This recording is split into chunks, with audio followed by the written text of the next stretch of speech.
Are we? Oh, we're live. Hey, y'all. What's going on, 2B fam? Welcome back. It is May 4th, and I am Joe. And I'm Ty. And we are the 2B podcast. Oh my goodness. It is already March. Y'all, this year is flying, and it just, I don't know how I feel about it. If I'm really entirely honest, I'm like, how? I mean, for me, March is the best month of the year. So I'm feeling good about it. I was ready for it to get here. So I'm just kind of like, just breathe it in. Breathe this March air in. March? Huh?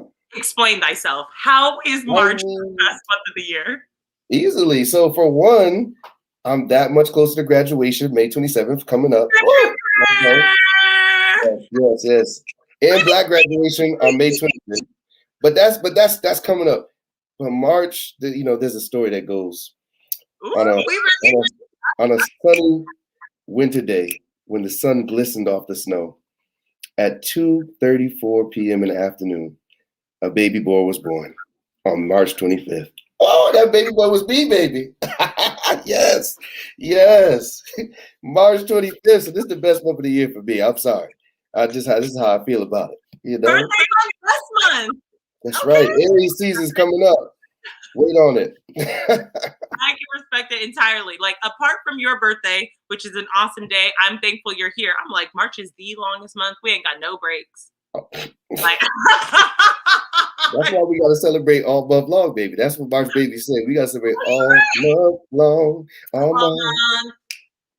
All month. It's a guarantee every episode we break out in a song somewhere. Every episode. 100%. Oh, you know what? I really do like this month. You know why? Because I just found out that it is National Women's Month. And actually, International Women's Day is in 4 more days. Absolutely. I didn't know that until this year. I felt kind of silly. But I was actually out celebrating Purim on a deck with a couple of friends. And one of the women goes, "Oh, yeah, and International Women's Day is on March 8th. And she low-key clowned me for not knowing when it was. She's like, there was a little bit of shade. I was like, it's already cold. Because no need to shame. We just give out grace. No need to shame. Look at now, and here you are on our platform promoting it. So clearly, the message was received, and now you're an advocate for Women's History Month, which you should be. Everybody should be. 100%. Y'all, I want to challenge you, one, to go learn about a woman in history who is doing something amazing, who did something amazing, because they are there. And often our stories are put under the rug, especially Black women. So cite a sister, like have not done so already. Make sure you are using the words from their original source, not somebody who quoted their original source and is now getting credit. So, and dismantle. Speak on that. Let's get past that. And gender oppression. Dismantle those things. This is the month of women. Celebrate us by tearing down these things that try to oppress us. That's my motto this month. That's right. So, question time. So, yeah, talk to me.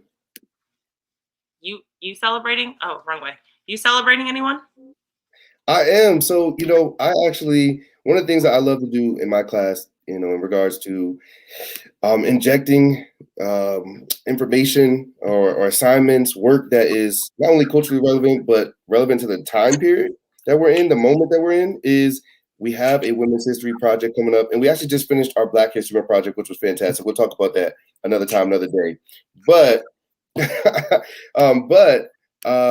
I am going to really encourage and impose upon my students that I want them to try to connect the present with the past. And I think that is important because there's so many trailblazers, people that come before us that set the pathway, they light the pathway for us, and then we walk in their footsteps a lot of times unknowingly. So one of the people that I wanted to celebrate is, one of my favorite athletes. I think she's the GOAT, personally. It's Serena Williams. Serena Williams. I think she's the GOAT. I love me some Serena Williams. That's just me. But I know that Serena would not have all the accomplishments, all the accolades, the championships that she has, had it not been for Althea Gibson. So Yes. so Althea Gibson is one of the first Black women, was the first Black woman to compete at Wimbledon. I believe it was in 1951. And not only that, Althea Gibson was a fantastic tennis player. So it's not as if she just was a barrier breaker, but on top of that, she was like that thing. She was that girl. She went off. She went on to win singles championships and titles, not only at Wimbledon, but also at the US Open. And she was named the Associated Press Athlete of the Year in 1957 and 1958, back to back. She went back to back with it. So I mean, I really think about, the fact that we wouldn't have the Williams sisters, Serena and Venus, had it not been for Althea Gibson breaking those barriers back in the 50s. So shout out to her. 100%. I'm a tennis fan, so Serena and Venus have also paved the way for several other Black female athletes to come up and shine, and they are shining and actually taking over. Soon people won't be able to say it's a white person sport. We're over that. The person I want to shout out, by the way, is Claudette Colvin. And actually, I'm not going to say my student's name. We're going to call them KS. And listen, she busted out some history in class, like just out of the blue. Somebody was doing a presentation, mentioned U.S. history, and she said, speaking of which, why don't we learn about like women in history? Why do we learn about Rosa Parks and we don't learn about Colvin? Like in my chat, that she's typing all this. I'm like, your fingers move fast. She's like, well, why don't we do these things? Why don't we celebrate? You know that she was the first person to sit down in the bus. They didn't accept her because she was dark. That is colorism. They didn't accept her because she was young. That is ageism. And I was like, I'm obsessed with you. So today I am shouting out Claudette Colvin for what she did, for remembering her legacy, for remembering that, in America, sometimes we don't give credit to the originals. We give credit to the people who look more acceptable, who are lighter, who aren't teenagers, who didn't have babies out of wedlock, as if that matters for the purpose. And I'm shouting her out because she was inspiring to my students. So speaking about past affecting the present, that was just beautiful. That is beautiful. And a woman making history for us today. That's right. Her story, exactly. It is her story. And actually, speaking of her story, we have two women who are going to come on and share their story. Two dynamic women. So I am super excited, y'all. I am like trying to keep the bubbles of excitement, like, so I don't like fly out of the chair. But like, come on, we have two amazing women, because today we're talking about moving from allyship to co-conspiratorship. And so we have two white women coming on to talk to us. Why don't you tell us about the first one, Ty? Yeah, so I mean, I am just so impressed by this woman. Joe, you and I had the opportunity to go to her dissertation defense this other day, and I was, first of all, not like that. Like, oh, you're doing a good job, like that. Yeah, we have to put our professional voices on. But nonetheless, when I tell you she showed up and showed out in that defense, I was like taking notes, like, oh my God, I need to do some of these things that she's talking about. And more so than that, now that I don't know if this is the first time, but I have the pleasure of calling her Doctor. Okay, Dr. Kate Slater. She right. Put a little bit, doctor. You got to put a little something, a little oomph on it. As my mom would say, put a little oomph on that thing. So Dr. Kate Slater, she received her doctorate in educational leadership and policy at the University of New Hampshire. And her doctoral research focuses on the experiences of underrepresented minoritized students at predominantly white institutions, so PWIs for short. And she is currently the Assistant Dean of Student Affairs at Brandeis University's Graduate School of Arts and Sciences. I mean, the hits just keep coming, right? As well as the creator of the 2021 Anti-Racist Roadmap. Oh, she's doing work. She's doing work. Previously, she worked at the Institute of recruitment of teachers, a nonprofit that promotes social justice and diversity in the American educational system. Plus, she conducts anti-racism seminars and trainings for both K through 12 and higher education institutions, as well as private organizations. When I tell you this lady is doing the work, we talk about people all the time talking about it and not doing it. That is not Dr. Kate Slater. Can we bring her on right now, please? Woo! Dr. Slater!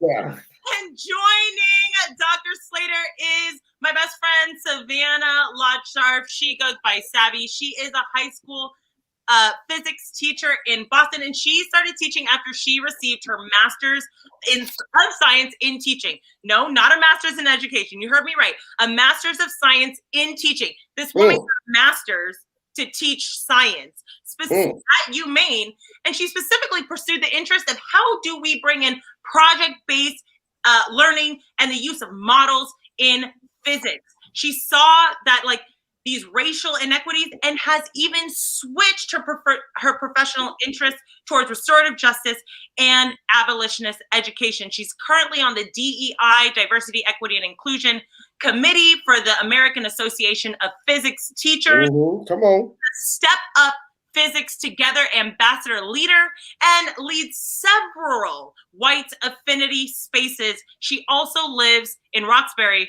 with her husband, Alex, and her two dogs, Pi and Ro, and those are spelled with the Greek letters. Welcome, Savvy!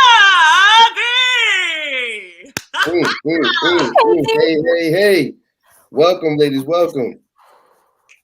You gotta cool down, Dr. Slater, though. Gotta cool her down. No. Cool her down. We don't cool down. We only turn the heat up in here. All right.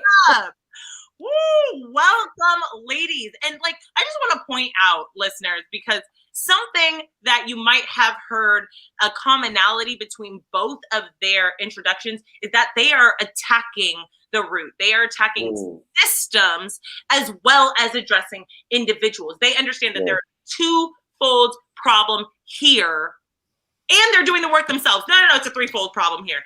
Them, individuals, system. So I just want to thank you, ladies, so much for what you are doing. And please tell us more about yourself, because that was nothing. That was nothing. Ooh. Doctor? Savvy? Don't be shy now. Listen, one thing that Joe and I definitely appreciate is being able to celebrate people that are doing the work, right? That are really about that life. Because we know that we live in a time frame now where it is cute, it is in vogue, it is in season to use terms like anti-racist, to use terms like ally, to we stand in solidarity, right? These are cool. Problem. Right. So these terms are just thrown out there so often. So to be able to talk to the two of you is humbling for me. It's also an honor. So please tell us a little bit more. Kate, do you want to start? Sure. Listen, I've never gotten that much hype in my whole life. And so I'm going to play this back to my husband and be like, in case you had any questions. My love language is words of affirmation. So this is speaking to me. So I'm a white lady. I'm a white lady who's trying to figure out what it means to be doing work to further racial justice while also being someone who represents the oppressor in many situations. And so a lot of the work that I do is helping both myself, but also talking to other people about what it looks like to actually deconstruct whiteness. I think that one of the things that I think about a lot is kind of the ways in which teachers and educators want to do the anti-racist work, and they want to do the culturally relevant pedagogy, and they want to show up and be equitable and equity mindset, and that they're not doing the root work of reckoning with how they are complicit in these systems of harm. And so you can't do anything if you're just slapping a Band-Aid of culturally relevant pedagogy over a whole lot of oppressive behavior if you're a white educator. Band-Aid. I'm not about that life. And so one of the things, I'm very, very clear on my work in anti-racism, which is I talk to other white people about what it looks like to work through their white racial identity and dismantle their white identities and divest from all of the worst vestiges of whiteness, which is, violence and oppression and colonialization and all of these pieces. And recognizing that that's the necessary root work that has to happen for racial justice. And then sometimes I sleep, no big deal. And sometimes I sleep. That's necessary. That's necessary. Give the woman a cape. Are you in tights under there? Right. I have not worn real pants in a full calendar year. What? No Like, pants. honestly, sometimes I'm in these Zoom classes, they're like, and so we're going to do a movement break. I need everybody to stand up. I was like, No. Y'all don't wear pants on your Zooms? hell no. Ty, happy birthday to you, but happy birthday the last time I wore pants as well. Also, I'm always in my bottom down birthday suit. Like, nah. I think I'm just too fearful of being caught, so I always put on pants. I'm just too fearful. You know, I'll definitely be the person to stand up suddenly to who knows what, and then everything's hanging out. That's not a good look. No, I can't I'm have not No. that. I wear pants. They're just not real pants. They're very strict pants. There's a lot of room to stretch out and live my life. yes. Oh my goodness, so sad when you're not stretching out in your faux pants. Tell us about yourself. Oh man, that story actually got me thinking because I have to like do all these multiple camera angles for my AP physics class, and I was like, they're gonna see these sweatpants. They're gonna see them. So I after my master's work, I came down. I worked at the Museum of Science in Boston, which is an amazing place, and we would do these outreach programs where we bring science to K through 12 schools and do these big presentations with all of this cool stuff. And one of the initiatives was to bring these shows with all of these, hypothetically expensive, like fun science stuff to schools that couldn't afford maybe those kinds of supplies for their science classroom. And I started noticing that all of the schools that couldn't afford the nice science things had students that all looked the same. And so seeing these, majority Black and brown groups of students, like I'm looking out onto these sea of like third through fifth graders, just absolutely loving these like cool things. We do the whole thing. We're like, let's drop this. Let's see what happens. And I remember just being like, it doesn't make any sense that every single school I'm going to has the same population of students. That doesn't make any sense. Talk about it. And then upon, doing some more internal work and, relearning everything I've ever known historically about the United States, I finally came to understand that this is by design. And so I think one of the things that, recently I've really been thinking about is this is all a setup, and we need to think about big, large-scale policy changes at the local, state, and federal level, and think about what those things can do, and how do we get people to understand that when that a rising tide lifts all ships? How do we get people to understand that if we help every community get to a place where they can sustain and survive, that it's going to help everybody? And so that's, something I've been trying to do, both in my classroom, just in terms of making sure that my students understand not only what the knowledge of science can bring them to their everyday lives, but also that they're in a setup, and that the more they understand about that, the more they can not only change it, but also get around it and figure out how to be as successful as they would like to be. This man is structural. Yes. Do your friends talk like that? Do your white friends talk like that? I'm trying to surround myself with white friends that are calling it out, but not writ large. If they don't, you need to like send them over here. Like, stop asking your Black friends, ask these people. Sorry. That's real. The emotional toll is heavy. White affinity groups. Affinity spaces are important. The Yes. best part about what I heard you say, Savvy, is that you talked about relearning, unlearning the history of America. And that is crucial, right? Yeah. Even for Black people, because we've been indoctrinated into the same system. We have often gone to the same schools and been told the same whitewash history year after year for decades and decades. And so it's imperative that we unlearn and we know the truth. Oh, go ahead. I was going to say I taught a course at UNH called Teaching Race, which was for would-be educators. They all happened to be white. But I taught a version of history that centered and entirely featured Black, Brown, and Indigenous scholars. And I watched my students and I love them, but they were having absolute meltdowns. They were just like when they realized the depth of the lie that had allowed them to get to 20 and 21 and 22 before ever critiquing the notions of American meritocracy, bootstrapping, everyone has equal opportunity to succeed. They had full-scale meltdowns because they were just like, how deep does this go? I was like, it goes deep. It goes so deep. As deep as America. Racism. Yes, it is. Here we go deep, deep, deep, deep. I'm gonna leave it there. Yours is better. Yours is better. I don't want to have to try to hit that next note, so I left it there. Also, Kate, I want to say that, like, is it surprising that all of your students were white, considering that 79% of K through 12 teachers are in fact white? So you started touching on something actually about whiteness, and I really feel like before we can go anywhere, we actually have to say this word and kind of define it. Like, what is whiteness, and why do you even need to dismantle it in order to like do this work? What does that even mean? Oh my God! Well, Here we go. It just collapsed the history of race as a social construct, right?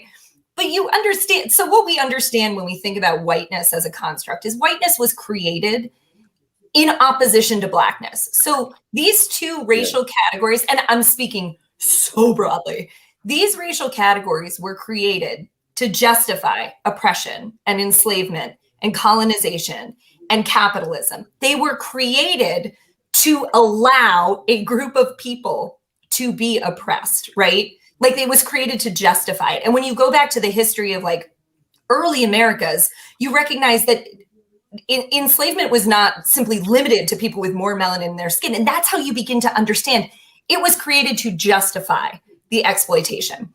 And so the thing about that is, all of a sudden, you have a whole group of white people that maybe up until this very summer thought we were in a post-racial age, right? Like, thought like racism didn't actually impact I'm talking white people, didn't actually impact people's lived experiences, right? And all of a sudden, they're realizing racism exists. It's endemic in American society. But that next piece that needs to happen is with the recognition of what Black and Brown and Indigenous populations have gone through, with the recognition of how systemic oppression and systemic racism affects Black, Indigenous, and people of color, there also has to be a recognition of what whiteness means in opposition to that. And that's the piece that a lot of white people cannot do. They think they're neutral, right? So they're like, any action that I do is good action. I'm a good white person because I'm coming from neutral. I didn't know racism exists, and now I'm on the good side of the fight. And they're not recognizing all of the ways in which they have been unaware of their complicity in systemic oppression up until that point. So I almost want to tell white people, like, you're never coming from ground zero. You're operating in a deficit. You might not have been aware of the harms you've caused all your life, but you've caused them. And now that you're awake, how do you begin to atone for the harms that you've caused that you never actually had to be aware of? And first, you have to care about doing that. And I think so much too, like when you were talking, Kate, I was like, good, bad, binary. Here's the good, bad, binary, right? And it's this, the good, bad, binary is this idea that white culture is everything has to be put in a box, right? Everything needs a category. Everything needs a label, right? And one of those labels is good or bad. And racist goes in the bad box, and not racist goes in the good box. And so if you have to reckon with this idea that you've been racist your whole life, then that means you've been in the bad box this whole time. And now what do you do? And so I think there's a part of that, which is the first step, is deciding that you are going to reckon with this. Yes. Which is step one. Step one. And when I think of whiteness, and this is something, you know, and especially in terms of education, I think of generational wealth being a part of education. Come on. Somehow, right? Whiteness is generational wealth seeping its way into the educational landscape.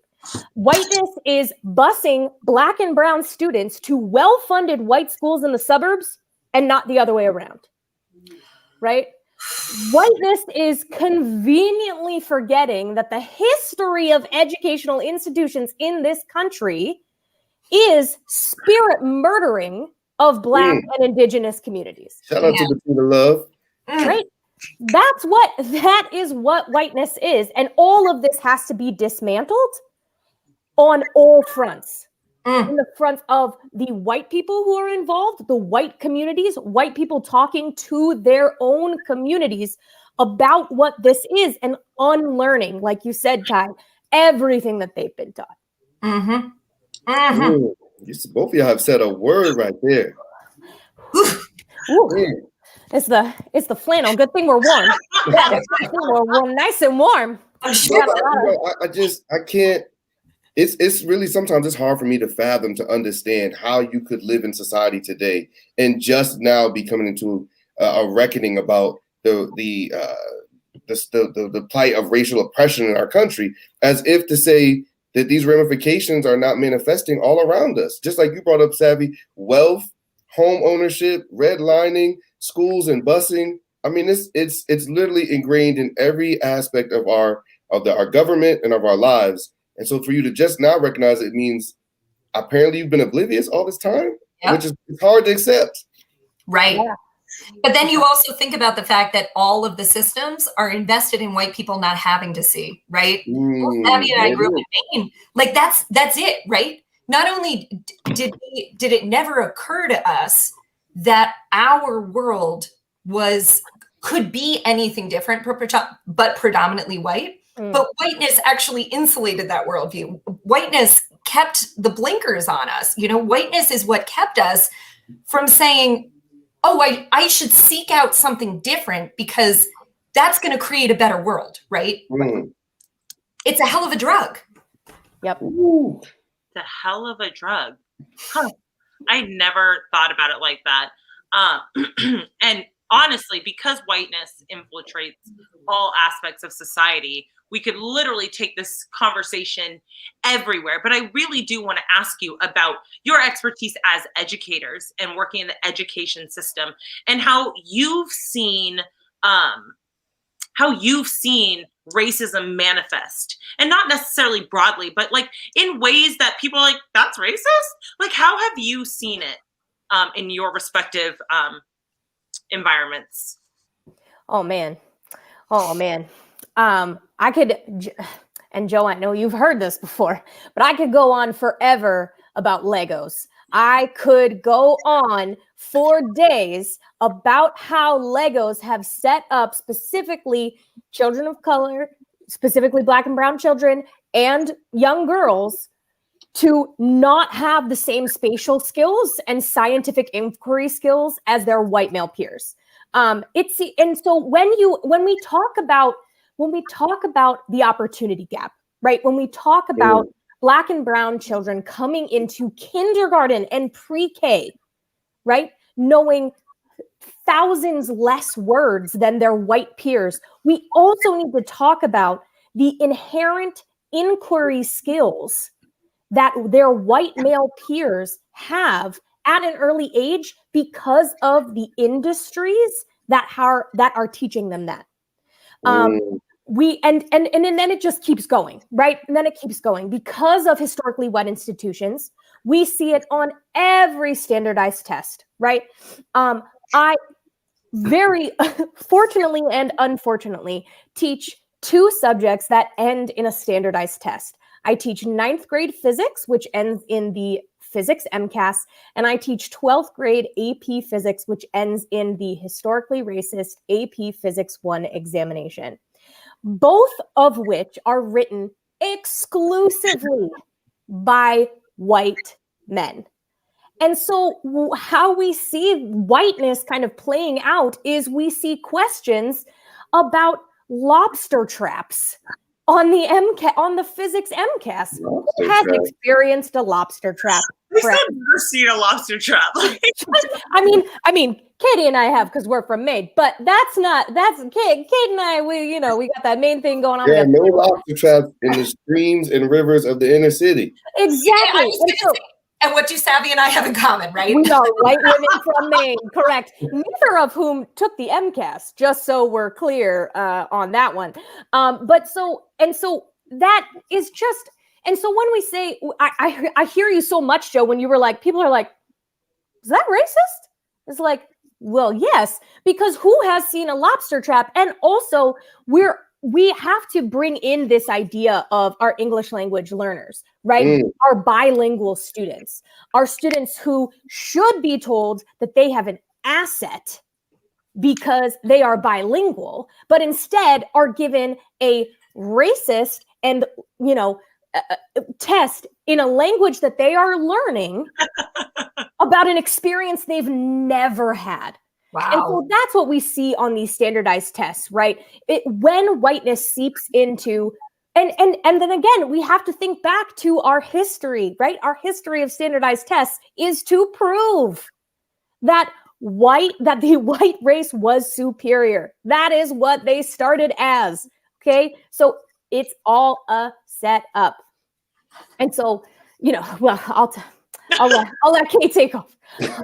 Well, I was going to say, so, I think it was my work at the IRT that really enabled me to see the kind of structures at play. And what happens when I got the work that we do at the IRT is we support almost entirely Black, Indigenous, and people of color students in applying to master's and PhD programs, recognizing the very real systemic racist barriers that exist for students of color in accessing teacher prep programs, right? There's a reason that the teaching education system is 82% white. And it's because teacher prep programs are not historically well funded. And many of them don't allow teachers of color to serve in the communities that they actually want to be serving in.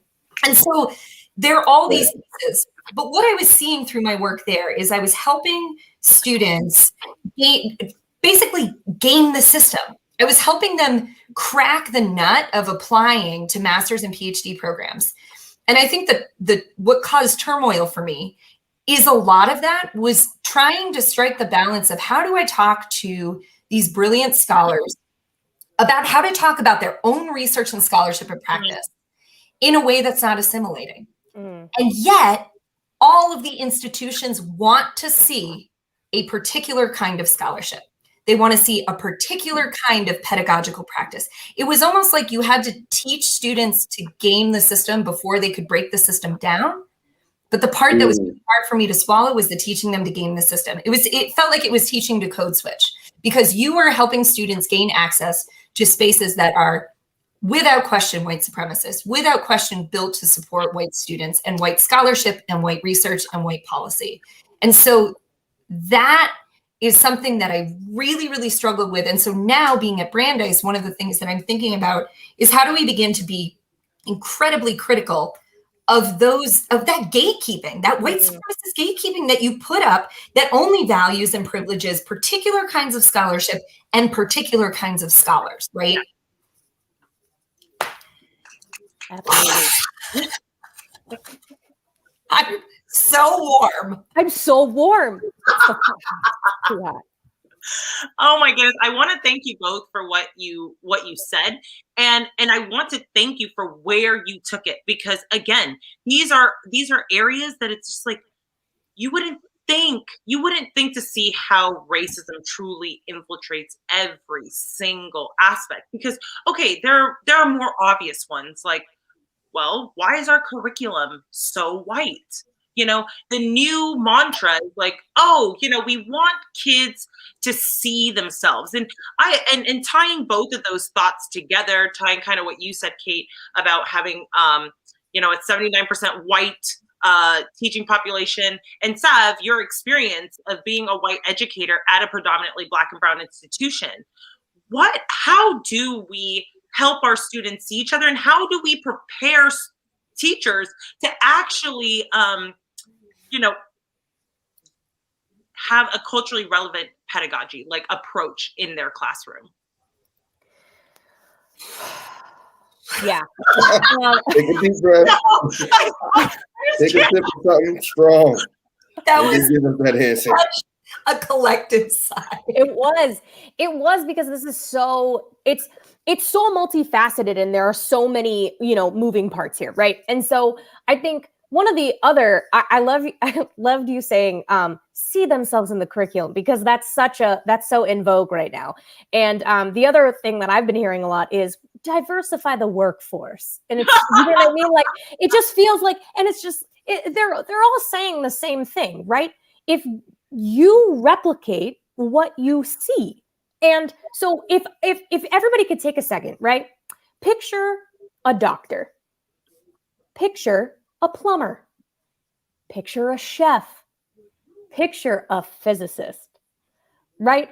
The things that you picture, probably a bunch of white dudes, the things that you picture, our students picture those too, right? Our students are seeing that as well. And so it takes a complete breaking of that historically white male profession, that image, right? We have to break that image. We have to replace it with new images. And so the power of seeing yourself in the curriculum is beyond just seeing a picture of a person of color in your textbook. It's beyond that, right? It's redefining what these fields look like, redefining. And that's why I think it's so important what Kate said about the idea that we also have to redefine how we select people for these fields of study. And so I completely agree that is a huge piece. That's a huge piece. And so one of the, programs that I work with a lot, which is Step Up Physics Together. One of the things that we keep seeing is, if we want college to look different, if we want the workforce to look different, we've got to start in K-12 education.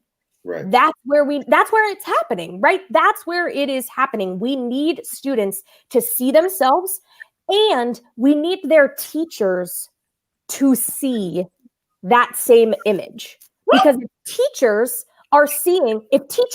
ask that same question, are seeing white men, then that is what they are internally going to project onto their students. This is just the truth. I had to sit back in my chair after hearing that. That second part hit home. Amen. The teachers have to see that in them. And to me, when folks ask me about racism in the classroom, it always, to me, goes back to low expectations. Yes. That's what racism is in the classroom, is that you have low expectations for students of color because of what you perceive to be their deficits. The fact that they're from this neighborhood, the fact that they have this parent or not have this parent, or grow up around these people, or they went to these schools, and suddenly the expectations you have for them, not only in that moment, but for their lives. Yes. Yeah. They're low. We also have to think about how white supremacy has seeped into the definition of high expectations. I think that's something that I've been really wrestling with lately, because we keep hearing this term. I mean, y'all have heard it, rigor. Gotta up that rigor. Gotta up it. Mindset. Well, rigor is steeped in white supremacy. So you've got to, it's not upping the number of problems. That is not rigor. Thank you for the love of everything. Like, if I see you got to make it more rigorous by adding more math problems. That's not what rigor is. That's not what we mean by high expectations. And so I also think we need to redefine that whole area. Shout out to the English department at our school, because I walked into walked in to an English classroom because I needed to make an announcement to my students who had left my class. And you know who they were learning about? Toni Morrison. I said, oh my God. Wait, shout out to the ELA department. Wait, what? I just learned about this person because nobody told me about her. Oh my God, no. Do you know how much I missed not knowing about Toni Morrison? But that's an aside. The reason I bring that up is because often when you say, hey, let's bring in these Black artists, these Indigenous authors, I meant to say, and artists, but like, let's bring in Black and brown scholars, yes. Black and brown Indigenous scholars. Let's bring them in. Let's celebrate them. Like, we have to maintain the rigor. And nobody realizes how that retort is racist. How is it that all I said is let's bring in people of color into the curriculum. Let's bring authors who look like the students into our curriculum so they can see themselves. And you're telling me all of a sudden the rigor's lower? How, Slay?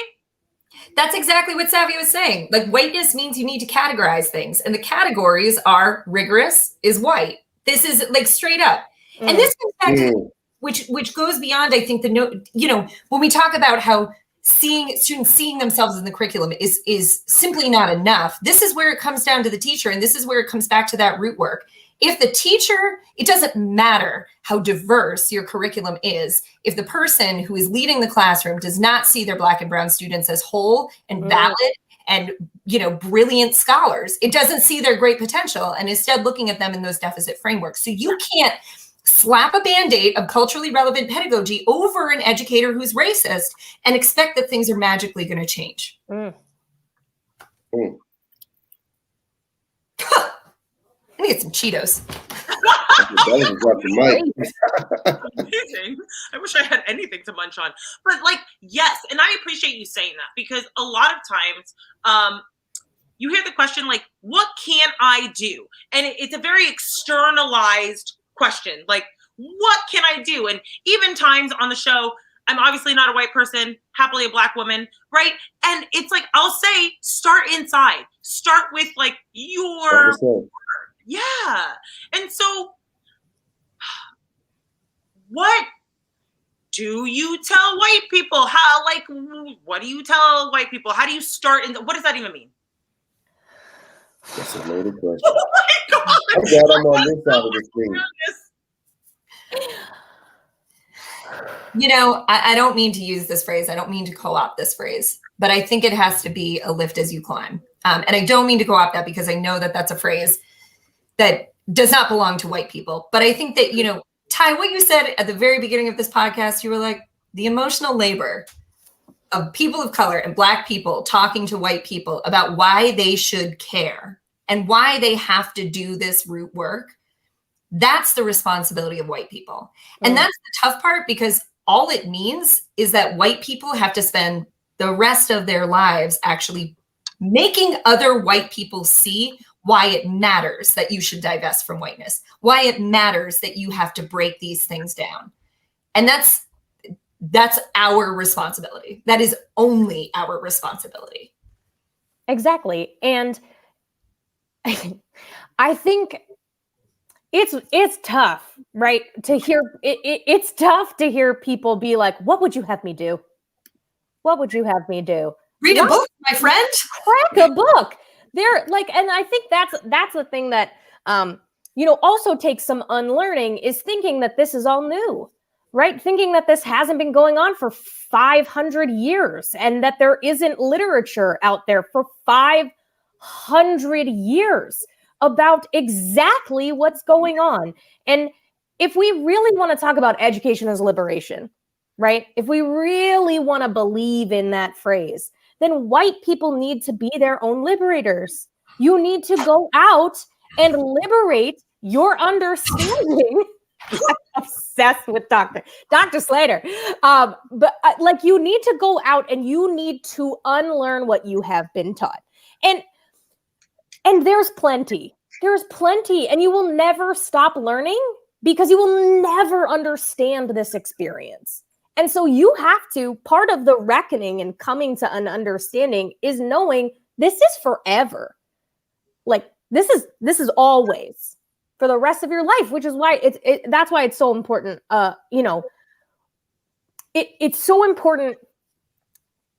A lot of things are important. There's a lot of important things here, but one of the things that's been, you know, that I've been reckoning with lately, especially, is thinking about, you know, Dr. King's words, Malcolm's words, you know, find a Black scholar who hasn't talked about how white liberals are the problem, right? You can't.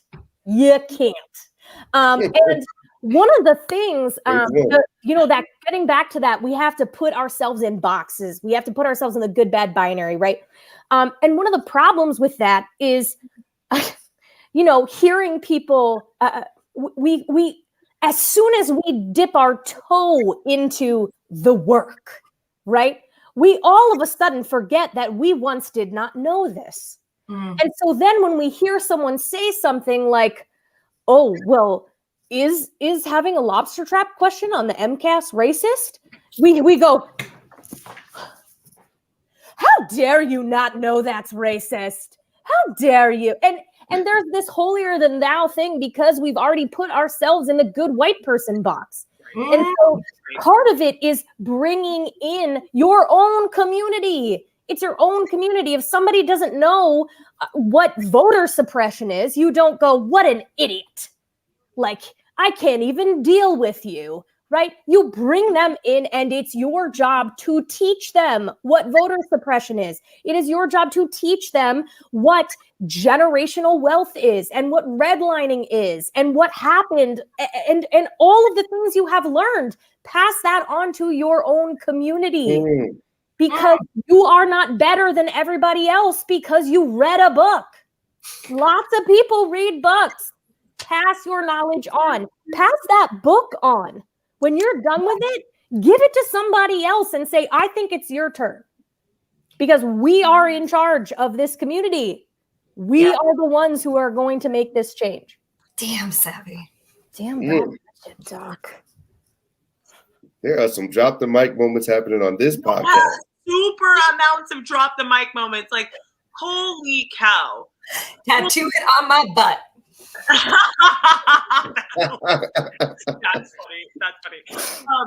I just want to, I'm not even entirely sure how to phrase this question, but how do you help white people see that this is actually to their benefit?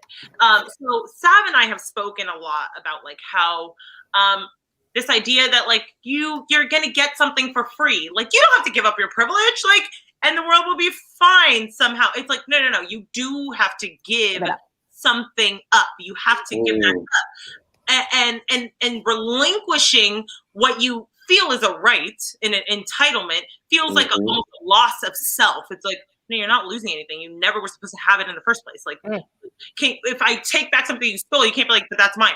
Maybe, but not really, right? So how do we tell white people, like, this is going to hurt, but I swear it's going to be better for you, your people, and society? That relinquishment of power, that's deep. Yeah. But you know, the funny part is like white people before, when they're still mired in white supremacy, they actually believe we live in that equitable world. Like, that's the funny part. Like, didn't it feel fucking good? Pardon my French. Didn't it feel good when like you thought actually everyone had the same opportunities? You thought you lived in a liberated, equitable world? Like, didn't that feel good? And now you've seen the lie. So are you going to now do the work to go to try and make that world actually happen, right? And I don't know. I don't know. I still wrestle with what that looks like because, you know, how do you make someone see that a liberated world free from oppression? Like, you know, if you can't explain the value of that to some people, it's hard to get them to come along for the ride. But you have, you know, when I don't look around at this world and think, hey, like, good job, us. We're really crushing it in terms of like social supports and everyone having education and everyone being able to thrive and live out their truth. I don't look at this world and think nailing it. And so what do? Do I just kind of like sit in this stew of misery? And if I know that world actually could be possible, how do I ever stop fighting for it? I don't know. I think I know Joe and I, have talked about this. But I also think it's so powerful to show white communities that they're not the first ones trying to fight for equality and equity. What? You're not the first white person to ever be like, hold up though, I think this is probably wrong. Like there are other white people in history who have just been written out. Like most of the Black and brown community has been written out of this story, right? And so if we can also, relearn that, I think it gives that extra kick. Like your ancestors may have been a part of this fight, right? And they were forgotten. So what does that mean going forward? What does that mean for what is the future that you want to see? Right. And I think too, it is really all about the education. It really is about learning, because ignorance is absolute bliss. Mm-hmm. As you said, Dr. Slater, like thinking about, if you at one point were oblivious and it felt lovely, once you learn this and really know it, I really do agree that you will be more interested in going back to that feeling.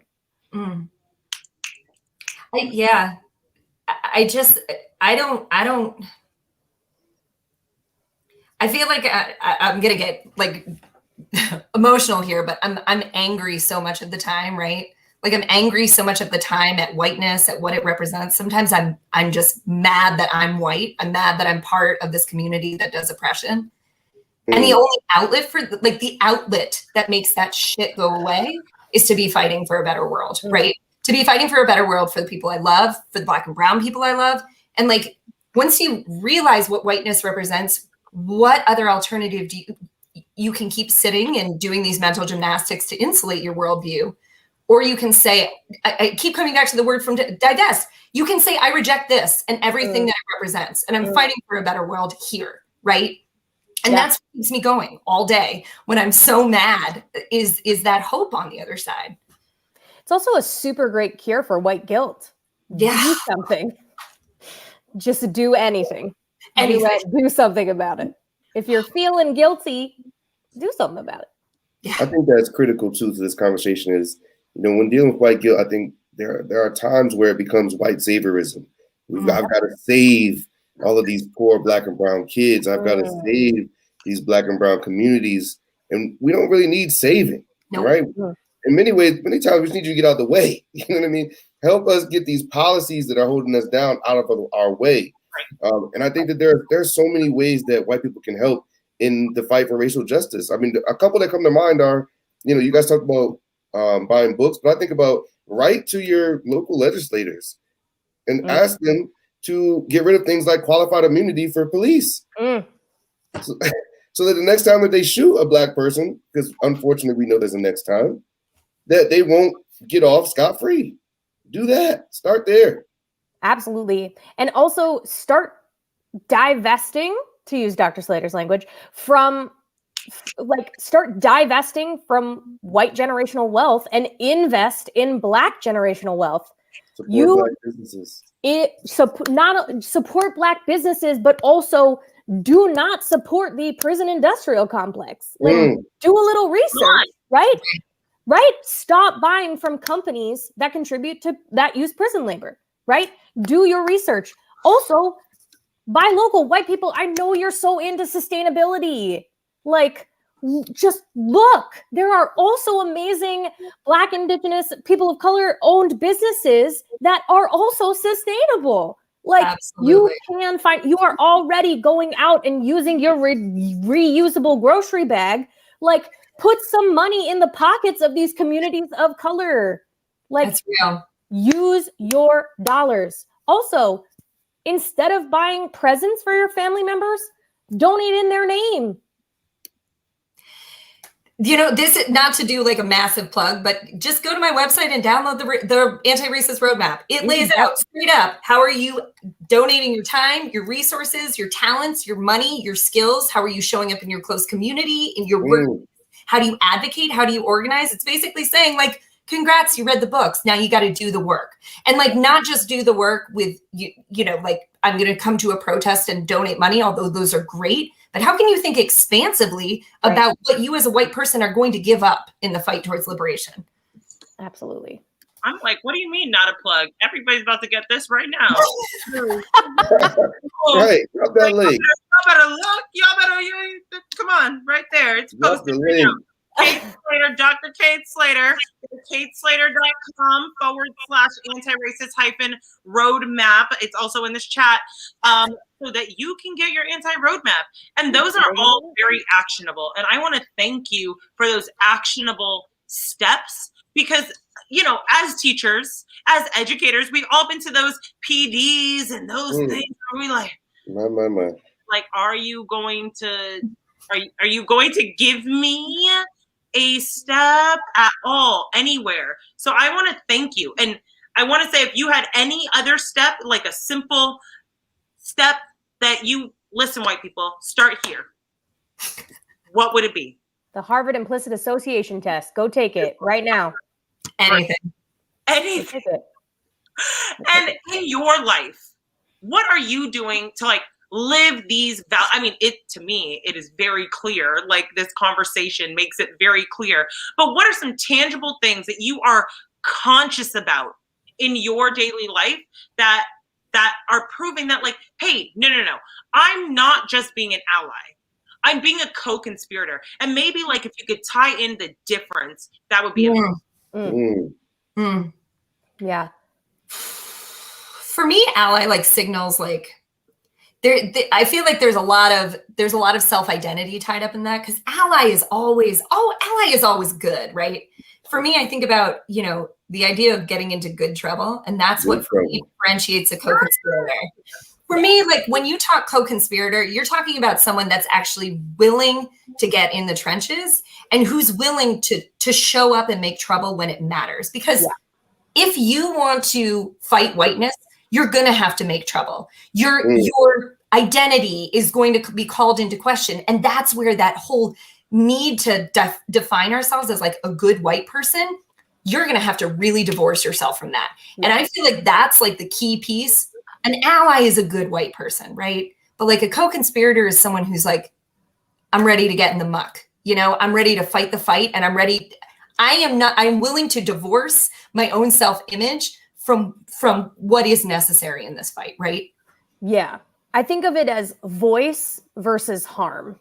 Like, you are willing to, as an ally, you're only willing to use your Instagram and, you know, that performative activism, right? I got the black box. I have Black Lives Matter, #BLM in my bio, and like that. And then I'm kind of done for the day, right? Versus, I mean, you know, two ways of saying the same thing, putting yourself in harm's way. And that harm can look like a lot of different things, right? That harm can look like physical harm. It can look like harm to your reputation. It can look like harm to your livelihood. But, and this is another piece, again, about learning about white people in the past who have been co-conspirators. We need to, as white people, we need a model, right, of what does that look like. And the more people that we can have as a part of, you know, that who can see what that looks like, who can see this is the definition of a co-conspirator. You know, we love our boxes, we love our definitions, right? So if we can see that, you know, I think that can really help too. They exist. I just want people to know, if you've heard of CORE, like white people, like if you've heard of like the Voting Rights Act, white people died. They're dead for the like advancement of Black people. It is a thing, okay? It's a thing.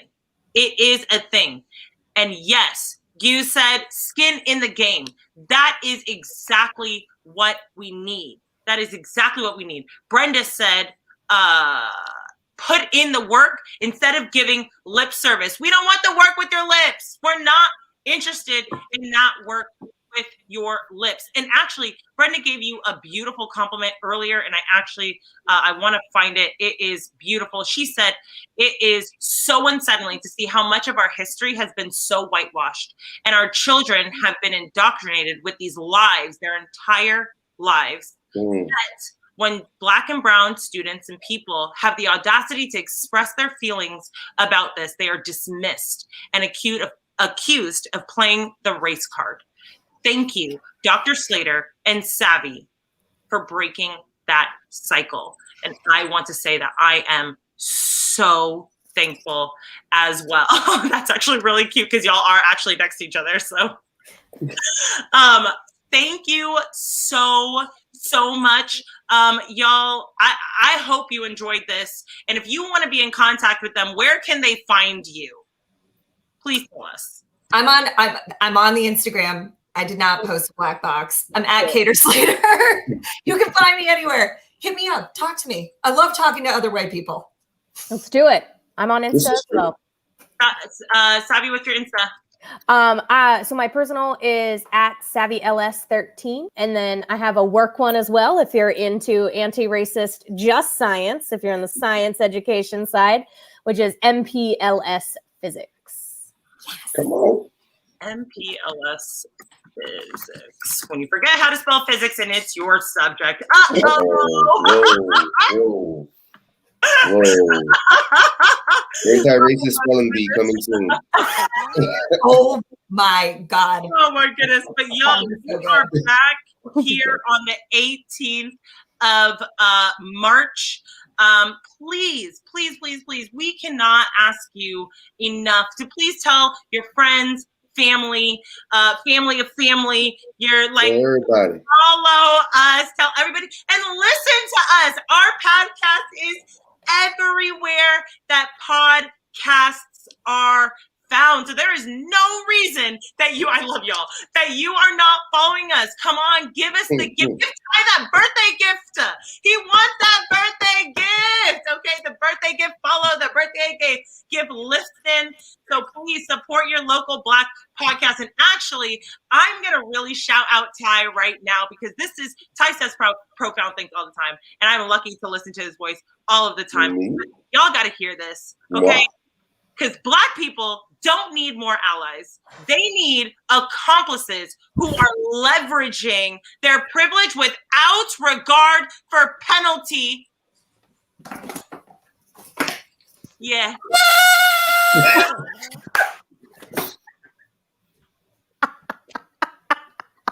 I just love some white people that are down for some good trouble. That's all.